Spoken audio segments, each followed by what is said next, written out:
To those who might not be entirely aware of the deeper part of the iceberg of Japan lore, you'd be forgiven if you didn't understand where an anime whose concept is based on barely anthropomorphic anime girls named after real-world racehorses could possibly come from, if not from a Mad Libs book. The fact of the matter is that gambling on racehorses is a popular pastime in Japan. They even have games based off of it that have been running since the days the Famicom was king. Needless to say, in today's world, it was only a matter of time when an anime like Umamusume Pretty Derby would be produced. Of course, with the creation of the anime, it only makes sense to make a game of it if it's at all possible.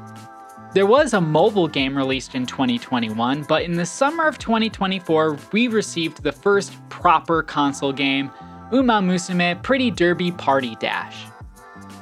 This game was released late in August and available for Nintendo Switch, PlayStation 4, and Steam. When I saw the cardboard cutout advertising this game at my local electronics store, I was immediately intrigued by the fact that this game existed despite having little knowledge about the anime it was based on. So of course, almost a month later, I managed to snag a copy for myself to see what this game was about. I've seen some reviews out there suggesting this game might be a scam or a gacha game, and while the opening menus are very reminiscent of a mobile game, it doesn't play like one. It is a true and proper console game with not even an option for microtransactions of any kind. No random gacha games or anything. So no, this game is not a scam. Just to get that out of the way. Umamusume Pretty Derby Party Dash is one of the best first impression games I've experienced. The game features a couple of gameplay modes. There's a story mode, an unlockable game mode called Gulshi's Grand Adventure. There's a shop where you can cash in the currency you earn to build a club room for your teams, and you can draft characters and build custom teams. Where the great first impressions start is in the story mode. Story mode consists of 5 separate stories, or 4 stories and a prologue. Each story centers around the 4 main teams of characters in the game who are preparing for the Slapdash Derby. The stories themselves are charming and well voiced, at least in Japanese. I'm not sure if it's voiced in other languages. Each story centers around one main character, a supporting character, and their journeys to bring their teams together to come out on top at the Slapdash Derby. It follows a lot of the typical Japanese story beats about friendship and teamwork that might feel a little cliche to people, but there was enough personality and variation between each of the stories to avoid them from becoming dull. If you don't want to sit through the stories, there is a button that gives you the option to skip the cutscenes. There's also a button that gives you the option to automatically move on to the next text box, which was perfect for me. But you can manually advance them too if you prefer.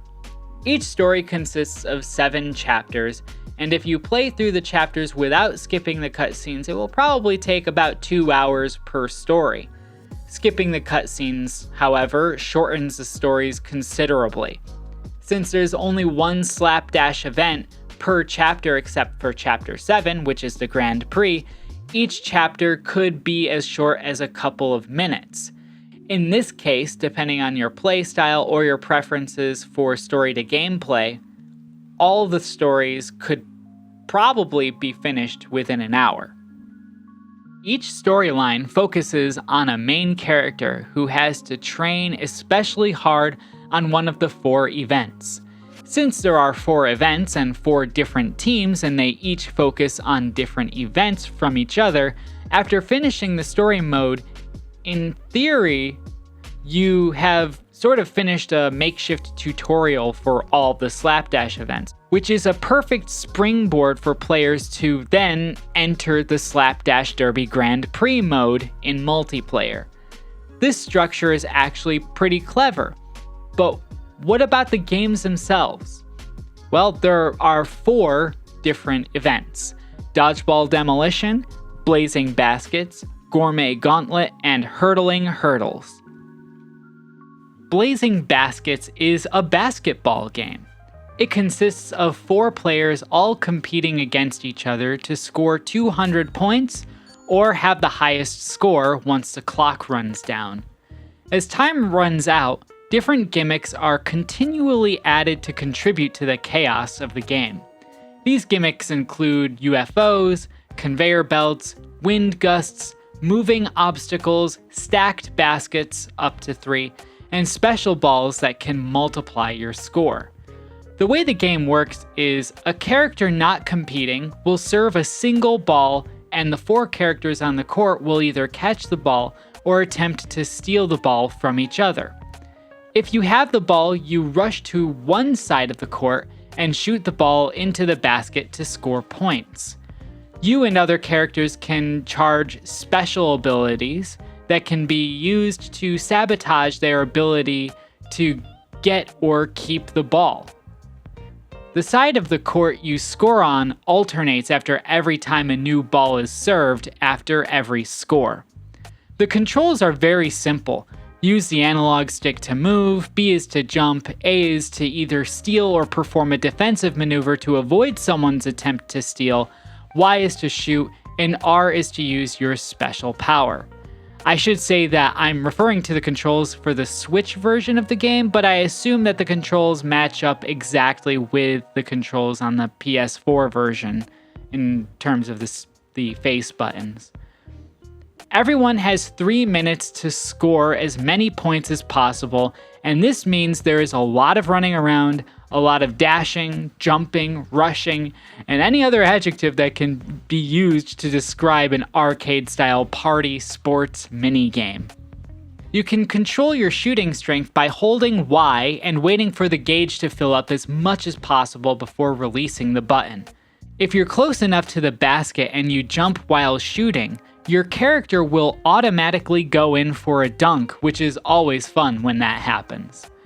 One of the most fun things about this minigame is when, in the last minute, you are served a special ball that multiplies your score, and being able to make a shot where the ball falls through 3 baskets stacked over each other in the face of a headwind, conveyor belts, and moving barriers.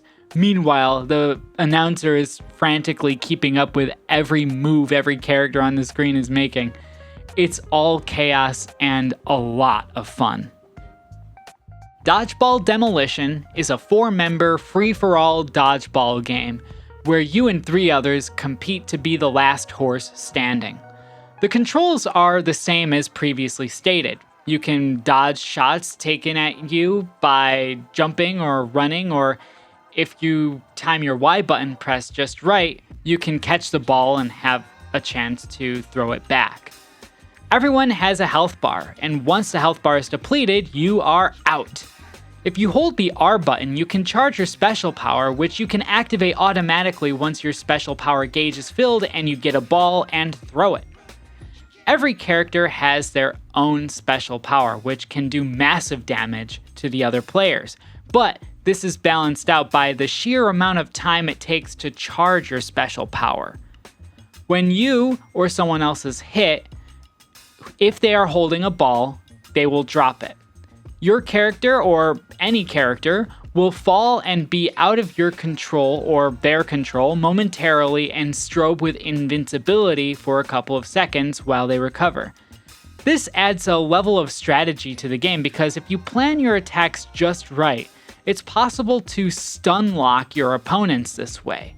Of course, it's easier to do this against computer players than real players, but your timing and movement are important nonetheless if you want to maximize your chances of winning Dodgeball Demolition. The game works on a scoring system. You have 3 rounds.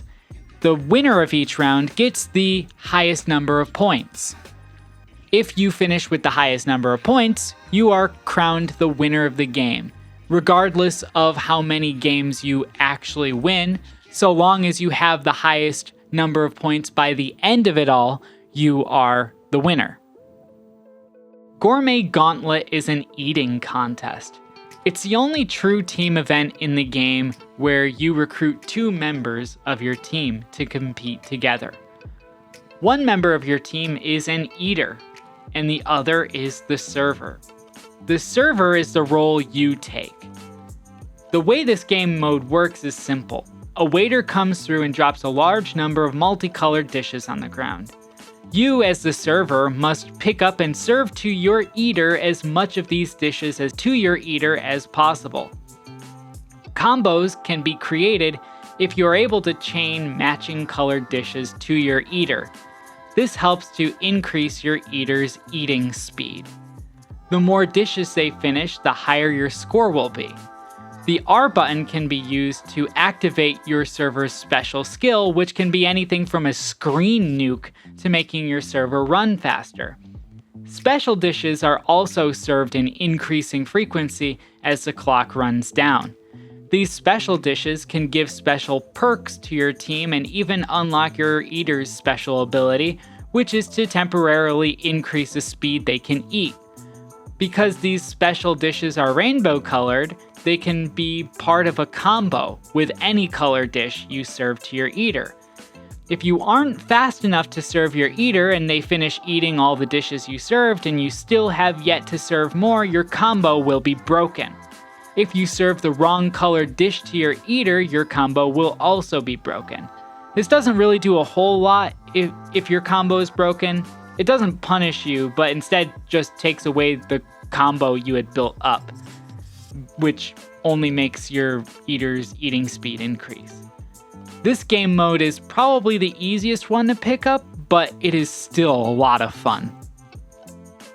The gameplay style that is most closely associated with the concept of horse racing is the Hurtling Hurdles minigame.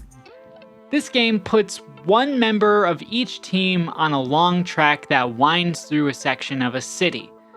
This consists of obstacles including water hazards, hurdles, fences, walls, houses, and branching pathways.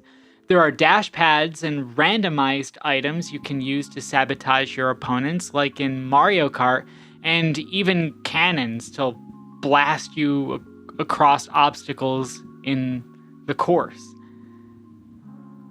There is a surprising amount of depth to this game mode.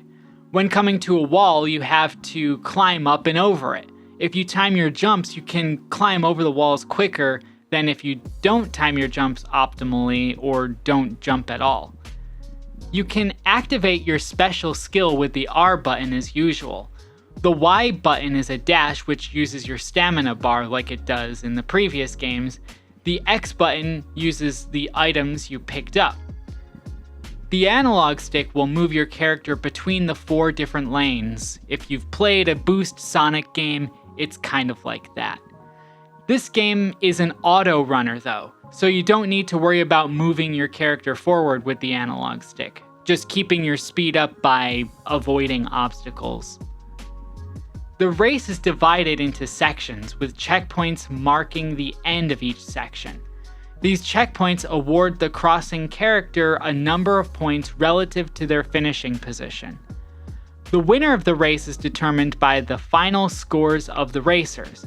This means that even if you finish at the head of the pack at the final section of the race, your finishing position doesn't necessarily determine your final position at the end of the race. Think of the race itself as a mini Grand Prix in itself. This makes the race's outcome exciting as long as you're not paying attention to the scores of all the racers through the race. The characters you choose to recruit to your teams and the characters you choose to compete in events matters as well. Each character is rated on a scale from C to S+ on a number of different parameters including speed, wit, guts, power, stamina, etc. These stats matter depending on the event you're competing in. You also have to be careful of your character's condition as well. After competing at an event, the character who competed will show an arrow showing their condition, usually indicating that they are tired or recovering.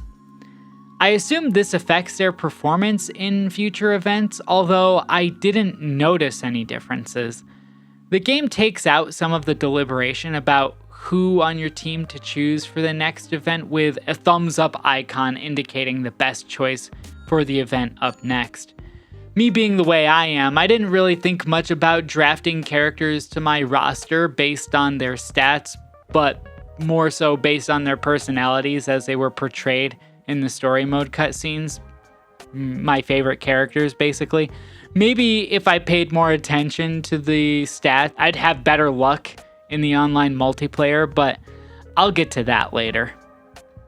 When you finish chapters in a story, you are awarded currency, which can be used at the shop to purchase furniture for your team's club rooms.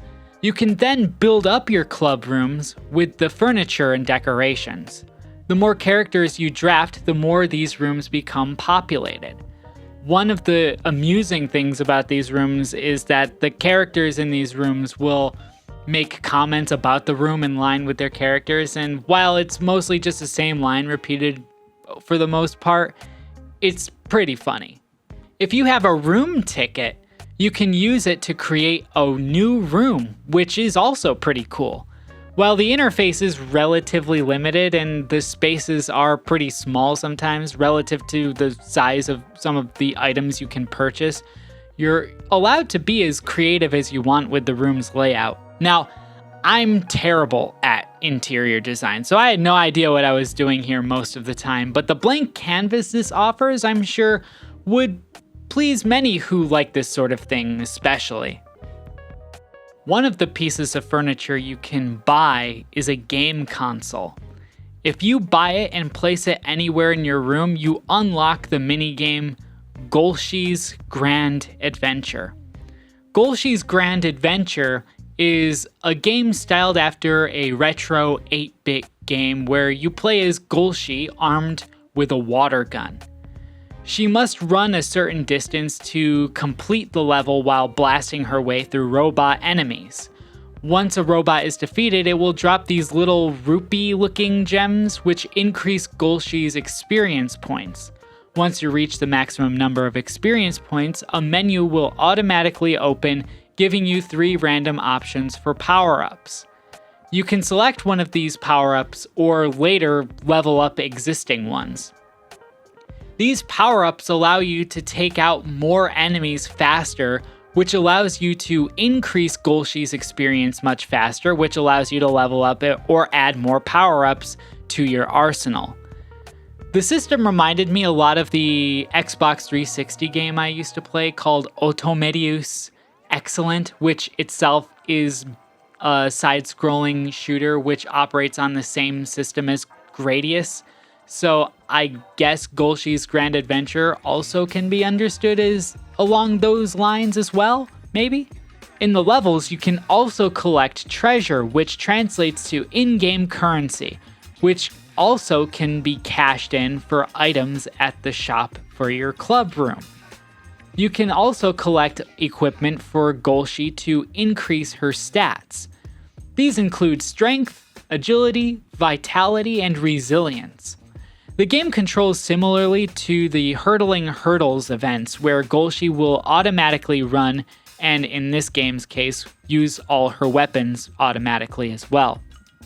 All you have to do is control her movement between the 5 available lanes and jump over any obstacles that might come up, if you need to. The game ends if you reach the goal, run out of time, or your HP is depleted. The action quickly becomes frantic as enemies are blasted through, and it is a lot of fun. This game mode, I felt, could probably have become its own separate game if it were expanded on more. It is a lot of fun and quickly became my favorite part of Umamusume Pretty Derby Party Dash. The graphics were the first draw for me and were one of the biggest selling points for the game for me when deciding whether or not to buy it. The main game's graphics consist mainly of 2D Super Famicom style character sprites against a 3D background reminiscent of 7th generation era games like Galgun or Galgun Double Piece. Some might find this direction odd, but this drew me in instantly.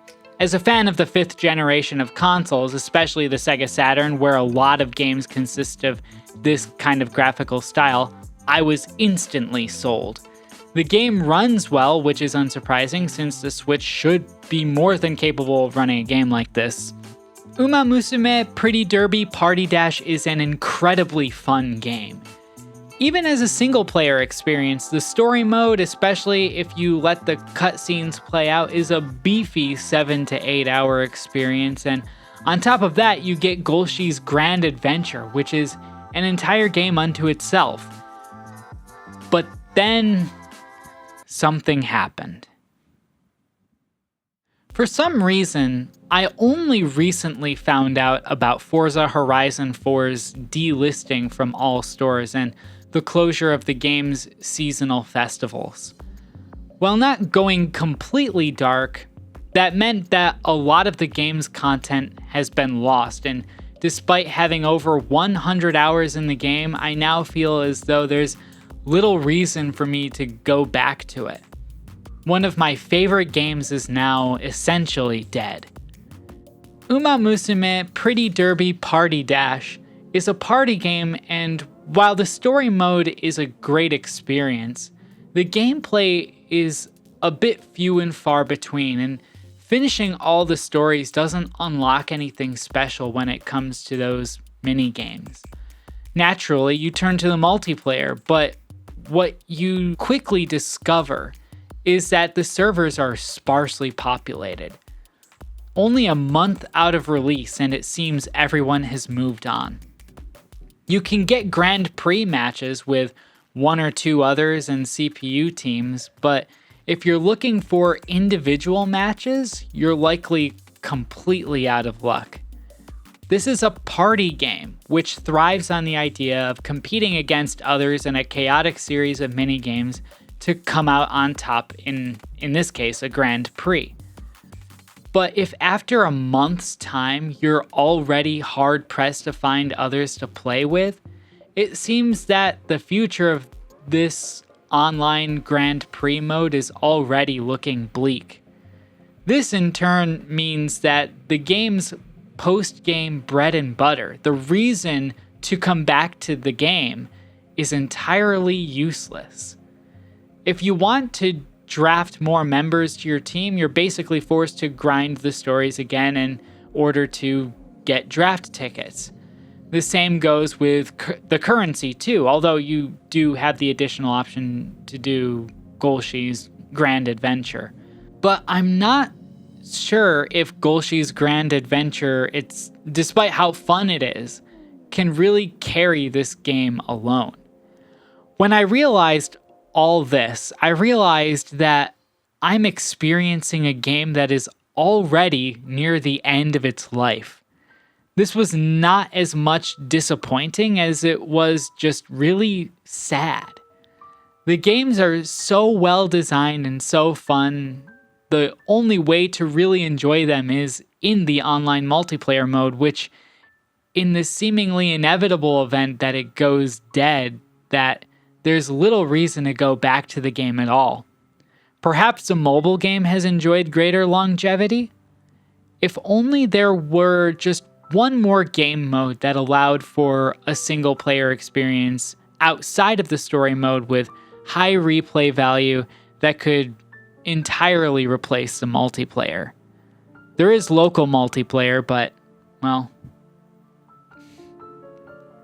games like Mario Party are still fully playable and fun, even in single player, because of how beefy and various their gameplay modes are. I really wish Umamusume Pretty Derby Party Dash had something comparable. It's not even about getting my money's worth, as it is just a feeling of guilt that once I move on to the next game, I probably will have little reason to come back to this unless I want to grind Golshi's Grand Adventure for a potential spot on the leaderboard or something. Or maybe I can go for a completionist run and collect all the housing materials and draft all the characters, the latter of which can only be done by replaying the stories. After finishing the stories and realizing that the single player was essentially finished as far as the core game is concerned, and seeing the declined state of the online multiplayer, I was just saddened by the fleetingness of this game's fun. It never stopped being fun, but the fact it feels like it has so much more to give but doesn't leaves not a negative impression of the game in terms of feeling like I was ripped off, but just a quiet sadness. Enjoy it while you still can, but it feels as though that the party is sadly already over.